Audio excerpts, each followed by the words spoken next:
Então, como eu trouxe no início do culto, esse mês vai ser um mês muito abençoado em nossa comunidade, porque nós vamos estar trabalhando esse tema, alargando as tendas, com o intuito de ampliar a nossa visão missional como Igreja de Cristo aqui.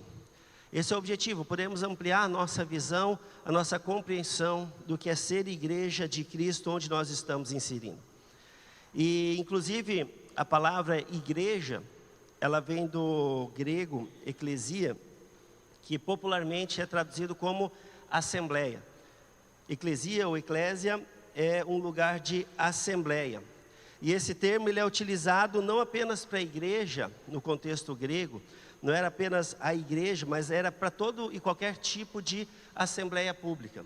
Um lugar onde as pessoas traziam suas petições, um lugar onde as pessoas discutiam, tomavam decisões, deliberavam a respeito de situações que aquela assembleia era convocada a deliberar. Então, todo tipo de assembleia, ela tinha esse nome de eclésia, eclesia. E assim também, os cultos eram vistos como uma assembleia pública. Porque nos cultos, no momento de adoração, onde todos se reuniam, cada um podia trazer as suas opiniões, cada um podia trazer os seus sentimentos, todos podem ser ouvidos, podemos deliberar a respeito da palavra de Deus e tomar decisões a respeito dos caminhos que nós queremos seguir como igreja, como reino de Cristo Jesus. Por isso, igreja, ela é uma assembleia, ela é uma eclesia. Mas também essa palavra, no seu sentido literal, ela vai um pouquinho mais a fundo. Porque eclesia, ela vem de uma formação de duas palavras. Ela é formada pela palavra grega ek, que significa para fora. E ela vem da palavra kaleo, que significa chamados. Então essa palavra, literalmente, ela significa chamados para fora.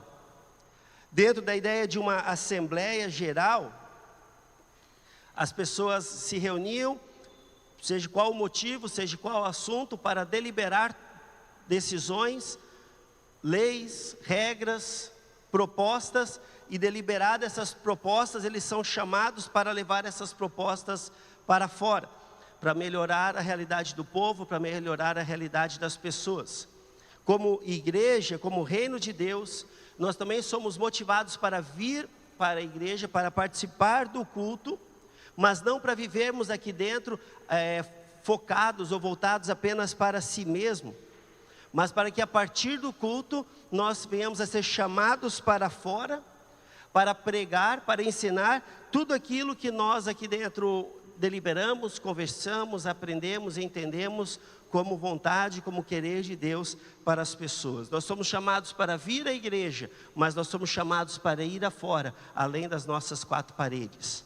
E lá fazer o reino de Deus acontecer. Essa é a função da igreja. Esse é o propósito, o objetivo da igreja. E entendendo isso, que já está no próprio nome da palavra igreja, entendendo isso, nós entendemos que a igreja, ela nunca foi um refúgio para os crentes.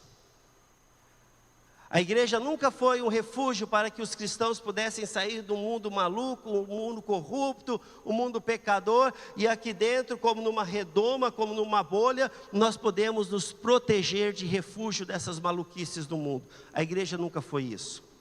A igreja sempre foi um QG, a igreja sempre foi um quartel-general, onde nós viemos de um mundo que lá fora é maluco mesmo, de um mundo lá fora que tem muitas lutas, muitas dificuldades, que quer nos destruir. Viemos para dentro desse QG, onde nós nos preparamos, onde somos tratados, onde somos trabalhados, e a partir daí nós saímos lá fora como soldados de Cristo Jesus para lutar. Isso é igreja.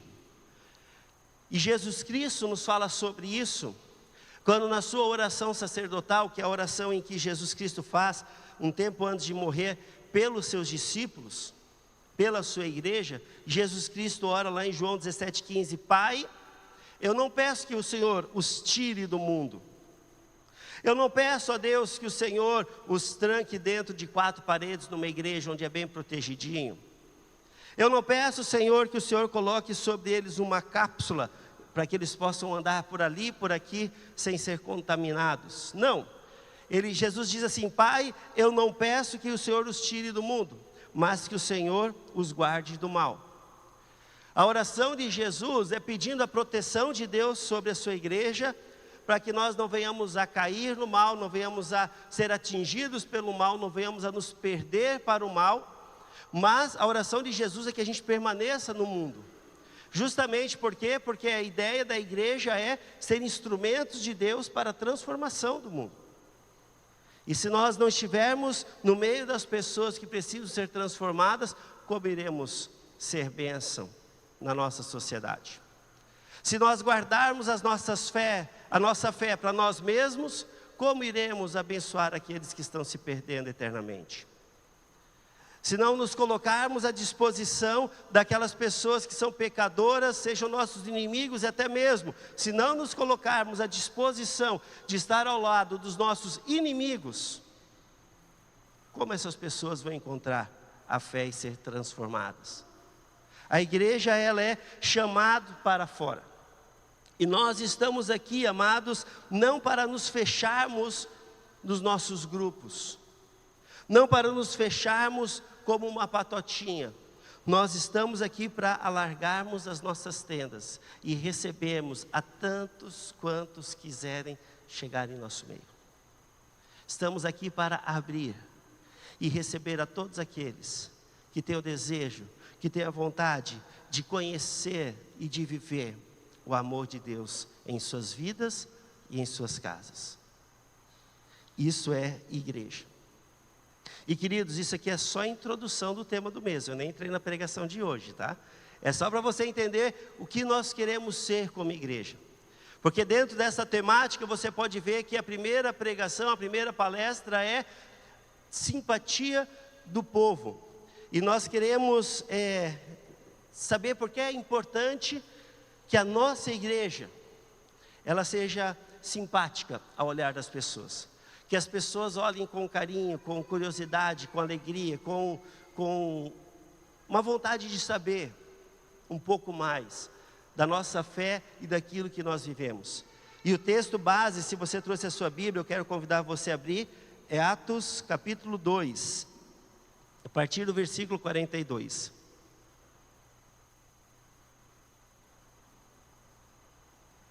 Atos 2, versículo 42.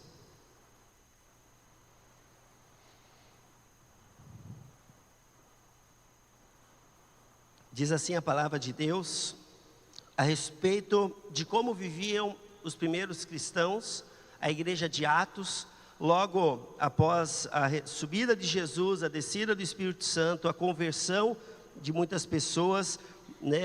A igreja estava começando aqui, a igreja primitiva, a igreja de Atos estava começando aqui. E como vivia esta igreja? Versículo 42, eles se dedicavam ao ensino dos apóstolos e à comunhão, ao partir do pão e às orações. Todos estavam cheios de temor, e muitas maravilhas e sinais eram feitos pelos apóstolos. Os que criam mantinham-se unidos e tinham tudo em comum. Vendendo suas propriedades e bens, distribuíam a cada um conforme a sua necessidade. Todos os dias continuavam a reunir-se no pátio do templo, partiam o pão de casa em casa e juntos participavam das refeições com alegria e sinceridade de coração, louvando a Deus e tendo a simpatia de todo o povo. E o Senhor lhes acrescentava diariamente os que iam sendo salvos. Uma igreja que contava com a simpatia do povo. Mas qual que era a característica, ou as características dessa igreja, segundo esse texto? Primeira característica, ela aparece no versículo 42 já, onde diz que eles perseveravam no ensino dos apóstolos. A versão que eu li, NVI, diz, eles permaneciam, ou seja, é o mesmo sentido de perseverar, eles mantinham-se constantes, eles perseveravam na doutrina dos apóstolos, na comunhão, no sentar-se à mesa e nas orações. A primeira característica dessa igreja, essa igreja era uma igreja perseverante. Isso quer dizer que a igreja de Atos, ela não era uma igreja de modismo, não era uma igreja que estava sendo apenas uma onda, não era uma igreja que estava sendo uma nova tendência no meio das pessoas, algum movimento rápido e calmo. Essa igreja era uma igreja perseverante. E a perseverança, ela traz o que, queridos? Ela traz credibilidade. Quando você vai comprar alguma coisa e você vai numa loja nova e numa loja mais antiga, e o preço é o mesmo, qual é a tendência de você comprar? É naquela que é a mais antiga, porque ela está mais tempo no mercado, ela tem mais credibilidade, você tem confiança. Se der um problema com o que eu vou comprar, aquela loja já está aqui há tantos anos, agora essa loja nova, vai que fecha. Perseverança, ela traz o que? Ela traz credibilidade. E domingo passado, nós ainda falando sobre a história de Jó, eu citei o texto de Romanos 5, que diz que a perseverança, ela produz um caráter aprovado.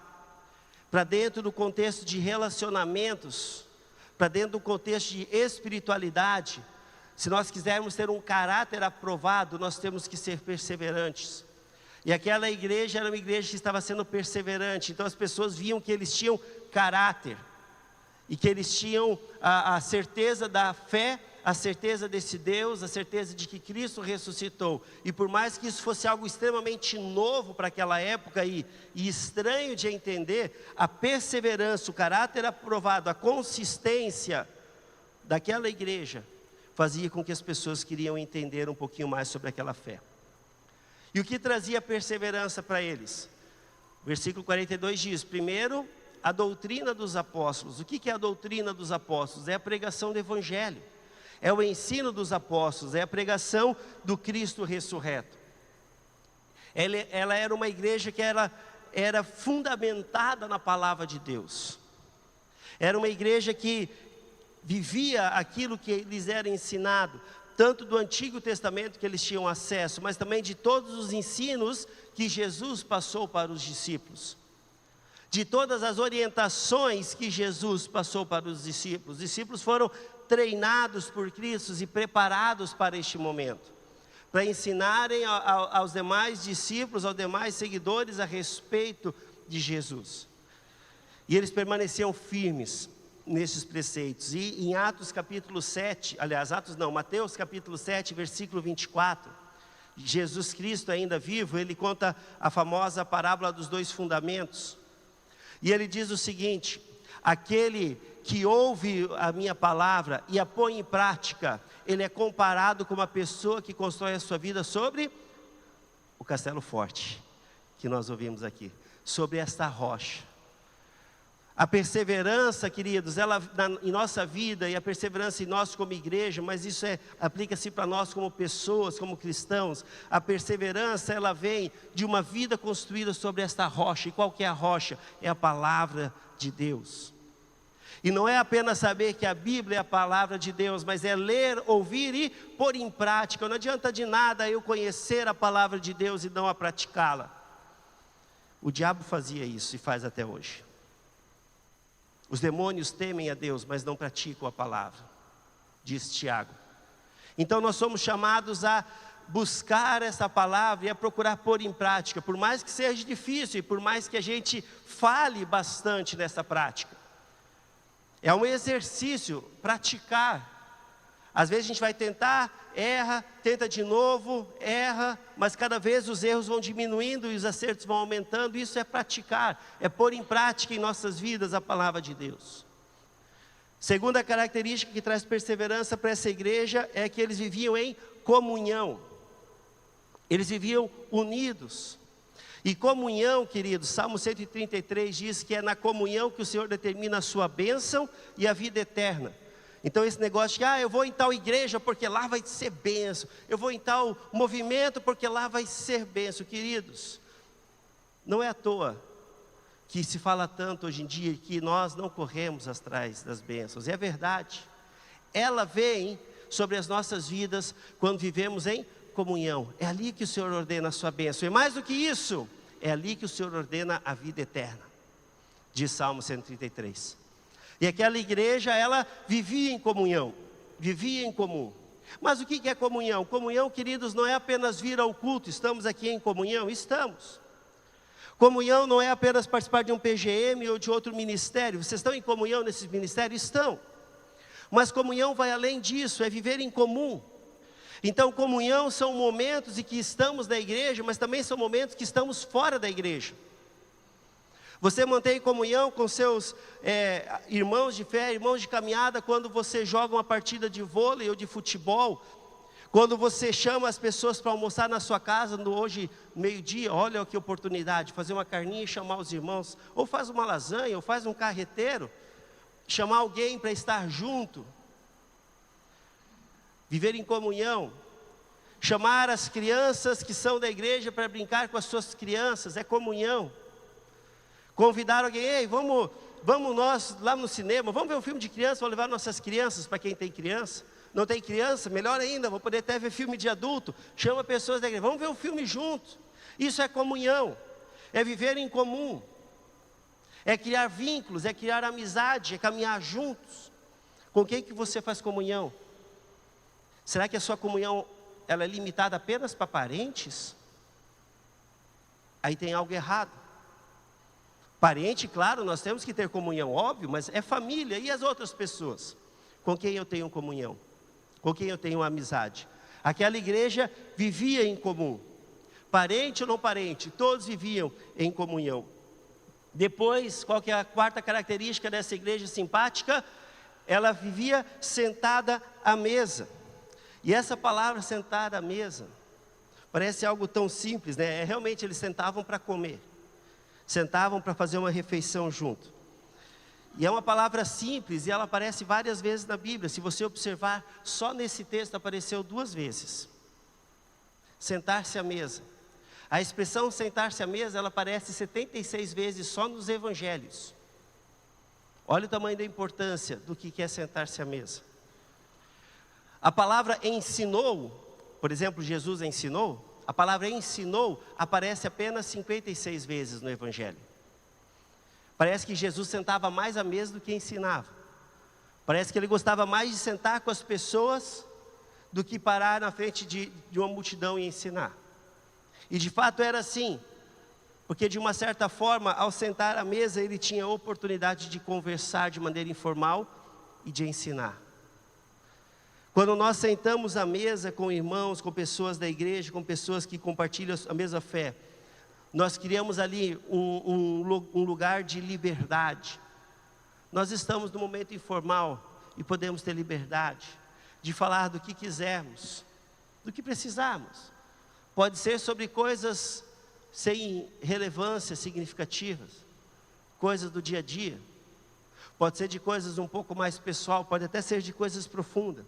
Quando nós sentamos à mesa, nós temos intimidade um com o outro. Nós trazemos as pessoas para o convívio, porque ele está sentado à minha mesa. Ou eu sou levado a convívio de alguém, porque eu estou sentado na mesa dessa pessoa. Sentar à mesa representa profundidade. E as pessoas, de uma certa forma, elas têm muito mais facilidade de conversar e de se abrir, quando estão segurando uma xícara de café e comendo um pedaço de cuca. Nós estamos num momento tranquilo, nós estamos num momento de comunhão, de poder conversar. Sentavam-se à mesa, era uma igreja que compartilhava as refeições uns com os outros. E a quarta característica dessa igreja perseverante, quarto motivo pelo qual eles eram perseverantes, é porque eles viviam uma vida de oração. Se antes eu falei que eles eram perseverantes porque eles ouviam a palavra de Deus, eles também eram perseverantes porque eles falavam com Deus. Porque quando a gente fala com alguém, nós temos a real certeza de que Ele é vivo, de que Ele está escutando e que Ele vai realizar o querer e a vontade dEle em nossas vidas. Então, aquela igreja de Atos, ela era perseverante, porque ela buscava a palavra de Deus, porque ela buscava a comunhão, porque ela sentava-se à mesa, porque ela orava. Mas ela tinha outras características. A segunda característica dela é que era uma igreja frutífera. Nós vemos lá no versículo 43 que sinais e maravilhas aconteciam naquela igreja. O Senhor e o Espírito Santo se movia sobre aquela igreja com sinais e maravilhas. E quando está falando de sinais e maravilha, queridos, por mais que nós muitas vezes ouvimos e pensamos que isso são grandes obras miraculosas, mas sinais e maravilhas nada mais é do que a manifestação dos dons de Deus na vida das pessoas. Ela era uma igreja que tinha dons, era uma igreja que dava fruto, e isso é sinal e maravilha. Por quê? Porque eu tenho um dom e com o meu dom eu ajudo você. E você tem um dom e com o seu dom você me ajuda. É por isso que existem muitos dons e por isso que cada um tem algum dom de acordo com o que o Espírito Santo plantou. Nós tivemos aqui um momento maravilhoso de louvor e adoração.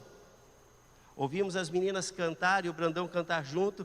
Ouvimos o grupo cantar lindas canções que nos trazem a presença de Deus. Aí eu te pergunto, se você cantasse ia ficar tão bonito? Mas eles têm um dom. Talvez alguns de vocês sim, porque eu sei que alguns de vocês estão aí, cantam inclusive, e tem esse dom também. Mas tem outros que ia fazer com que as pessoas não conseguissem sentir a presença de Deus cantando. Mas eles têm um dom. E com o seu louvor, com a sua adoração, com o dom que Deus deu a eles, eles nos levam à presença de Deus, onde todos juntos podemos cantar, com liberdade. Você tem dons, talvez você também tenha o dom do louvor, mas talvez você tenha outros dons, e com seus dons você vai me ajudar e me abençoar. E é isso que acontecia na igreja. Jesus Cristo diz em Mateus 7,20 que é pelos frutos que vocês vão conhecer, quando uma igreja começa a manifestar os frutos, quando as pessoas começam a tomar posse dos seus dons e a pôr eles em prática, a igreja começa a dar fruto, e isso começa a chamar a atenção das pessoas. Porque alguma coisa está acontecendo, porque as pessoas estão sendo transformadas e mudadas. Terceira característica. Primeira é perseverança. Segunda é uma igreja frutífera. Terceira, era uma igreja unida. Do versículo 44 ao 46 ele destaca essa unidade. Mas eu queria prestar atenção no versículo 46 que diz: todos os dias continuavam a reunir-se no pátio do templo, partiam o pão de casa em casa e juntos participavam das refeições com alegria e sinceridade e verdade de coração. Essa igreja, a igreja de Atos, era uma igreja que ela tinha uma prática de unidade espiritual também. E ela todo dia ela se reunia no pátio do templo. O que representa o pátio do templo? O pátio do templo era lugar de adoração, era lugar de culto. Era ali que eles celebravam o culto. Todo dia eles estavam no pátio do templo, no grande grupo, no momento de culto, ouvindo da palavra de Deus. E depois que terminavam esses momentos, eles estavam aonde? De casa em casa. As pessoas iam para a sua casa e chamavam seus vizinhos, estavam juntos nas suas casas, louvando, deliberando, conversando a respeito daquilo que foi pregado no grande culto. Tendo seu momento de pequeno grupo. O grande culto é o momento de uma adoração coletiva, onde todos se reúnem. E o pequeno grupo é o momento de adoração e intimidade, que você se reúne com algumas pessoas mais próximas e juntos vão trabalhando aquilo que Deus quer que seja trabalhado. No culto eles ouviam a palavra de Deus e na casa eles praticavam o uns aos outros. O que é esse uns aos outros? Amavam uns aos outros, suportavam uns aos outros, oravam uns pelos outros, ensinavam uns pelos outros, fortaleciam uns aos outros. A palavra uns aos outros aparece mais de 300 vezes no Novo Testamento. É uma das palavras mais importantes do cristianismo, uns aos outros. E nós vivemos esses uns aos outros, talvez um pouco no culto, mas nós vivemos ele de maneira intencional e de maneira profunda, onde? Quando nos reunimos em pequenos grupos. Nós podemos ajudar e a fortalecer uns aos outros nessa caminhada. Por isso essa igreja é a igreja que nós chamamos, que é uma igreja de duas asas. O que é duas asas? É como um pássaro, né? O pássaro ele tem duas asas. E ele precisa das duas para voar. Se o pássaro tiver só uma asa, ele voa? Voa ou não? Só se pegar o avião, né? Você vai que é um periquitinho de uma asa, vai lá, o cara paga para o avião. Mas no mais, naturalmente ele não voa. Se tiver uma asa, ele vai se esforçar. Se uma for pequena e outra grande, ele pode até tentar. Pode até assim, ficar voando em círculos. Pode até com muito esforço subir um pouquinho, mas quando ele respira, já cai de novo. Ele precisa de 2 asas iguais para poder voar cada vez mais alto e ser levado pelas correntes do vento. Assim também é as nossas vidas no pessoal e as nossas vidas como igreja. Precisamos dessas 2 asas. Precisamos de um pequeno grupo e precisamos do culto, onde nos fortalecemos para voarmos cada vez mais alto. Porque parece às vezes que espiritualmente nós ficamos voando em círculos. Porque parece que muitas vezes nós batemos forte e tentamos o máximo espiritualmente, e é só dar uma respirada que já caímos de novo.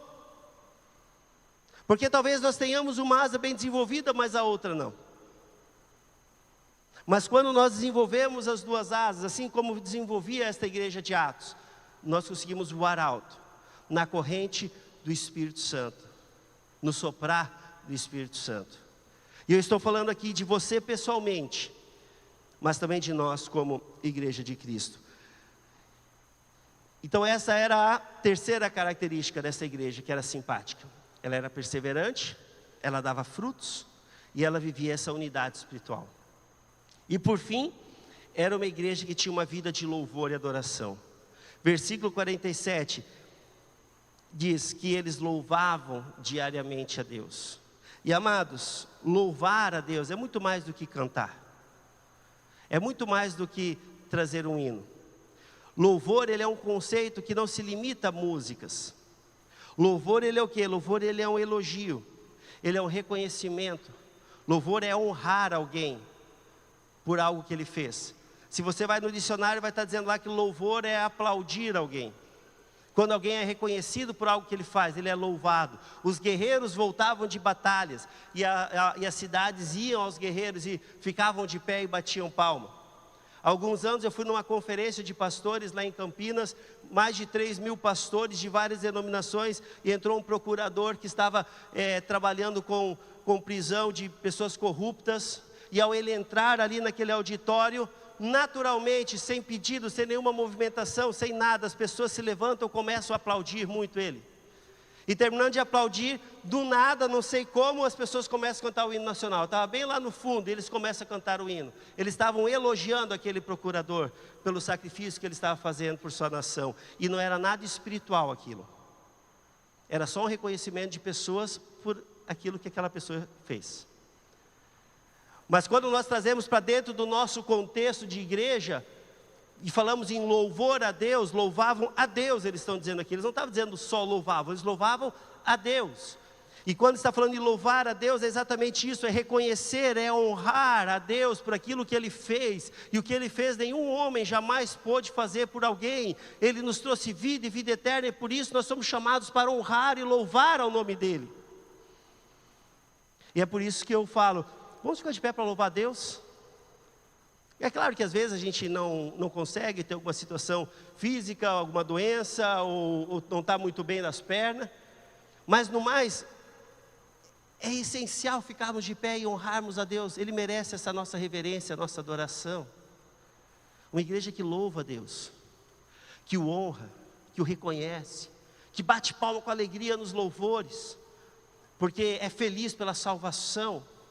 Que na hora de uma música mais contemplativa, feche os seus olhos e levanta suas mãos em gratidão a Deus, porque Ele fez algo por mim, e se eu sei do que Ele fez por mim, eu tenho prazer, eu tenho alegria de fazer isso, porque eu louvo, eu honro, por quem Ele é, e pelo que Ele fez por mim. E isso vivia aquela igreja, isso era uma prática naquela igreja, e eram essas características dessa igreja, uma igreja que louvava, uma igreja que era unida, uma igreja que dava fruto, uma igreja que era perseverante. Era isso que fazia com que as pessoas lá fora olhassem com simpatia e diziam, olha, tem algo legal acontecendo ali, tem algo diferente acontecendo ali. Eu conheço aquelas pessoas, eu já trabalhei com alguma dessas pessoas, talvez algum deles sejam meus parentes, talvez eu caminhei na igreja com algum deles, mas algo novo, algo gostoso, algo diferente, algo que me chama atenção, eu quero conhecer, eu quero saber o que esse povo tem. Contava com a simpatia. Nós precisamos, não como igreja apenas, mas na nossa vida, as pessoas precisam ser atraídas de maneira com simpatia. As pessoas precisam olhar com simpatia por aquilo que tem acontecido em nossas vidas. E isso tem que atrair as pessoas a uma curiosidade, para que elas possam querer viver, experimentar e saber o que acontece. Qual que é o resultado dessa igreja simpática? Versículo 47, diariamente o Senhor acrescentava aqueles que iam sendo salvos. Agora, por que as pessoas chegavam naquela igreja? Porque o louvor era bom? Não necessariamente. Porque a pregação dos apóstolos eram boas? Não necessariamente. Eles chegavam à igreja talvez porque ela tinha uma boa estrutura, porque ela tinha uma quadra de esportes? Não necessariamente. Eles chegavam à igreja porque ela tinha uma boa mídia social? Não necessariamente. Talvez isso auxilie, talvez isso ajude, mas o real motivo pelo que as pessoas chegavam naquela igreja é porque aquela igreja se abria para receber as pessoas. Porque aquela igreja alargava as suas tendas e estava pronta para receber a todos que participam e querem participar. E por isso diariamente as pessoas eram acrescentadas, porque elas chegavam e elas se sentiam parte daquilo que estava acontecendo. E nós vemos isso em todos os versículos que nós lemos. No 42 fala de comunhão, de sentar à mesa, de envolver uns aos outros. No 43 fala dos dons que eram manifestos para ajudar uns aos outros. No 44 fala que as coisas, tudo que existia era em comum. Nada era só meu, mas o que eu tinha é para ajudar as pessoas.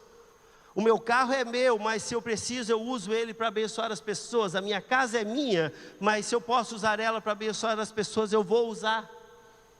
Versículo 45 diz que eles inclusive abriam mão de suas finanças para ajudar aos necessitados, aqueles que precisavam.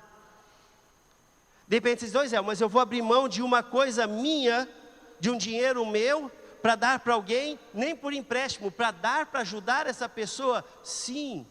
Por quem você faz isso? Pela sua família, não é? Se você tem uma economia e o seu pai e sua mãe ficam doentes, você não abençoa seu pai e sua mãe? Se você tem uma economia, seu filho fica doente, você não ajuda o seu filho? Você não ajuda o seu irmão? Abrir a sua vida é fazer com que a igreja, uns aos outros, sejam irmãos, sejam família. Eles faziam isso.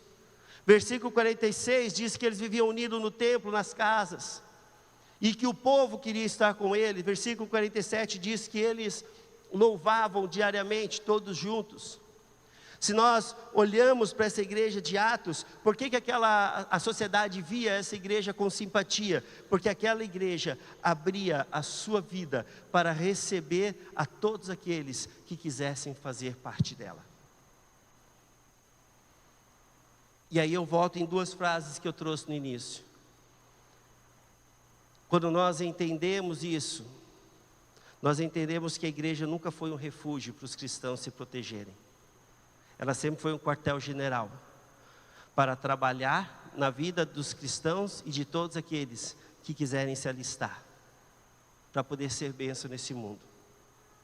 E também nós estamos aqui, não para nos fecharmos em um grupo.